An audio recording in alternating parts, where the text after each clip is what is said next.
family ni Eric Leon, marurunong po.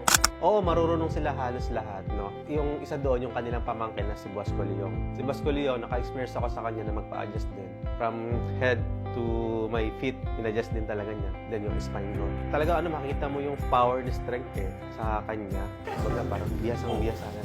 Dahil din sa mga turo sa kanya ng mga tito niya, ni Chris Leong, turo din ni Eric Leong, tito rin niya yun. Siyempre yung tatay niya, na si Master Derek Leong. Masasabi ko na yung henerasyon kasi nila, pinapreserve nila, na sinasalin din kasi sa mga generation to generation, yung titar. Kaya kahit may mga pamangkin sila, anak sila, sina Eric Leong, Chris Leong, tinuturuan nila to. Kasi ayaw din nila kasi masira or mawala or mabura sa henerasyon nila ang ganito. So, kamusta naman po si Boss ko? Mararamdaman mo sa hawak pa lang ni Boss Leong na talagang maayos na siya, no? Na pwede na talaga siyang humawak na maraming tao.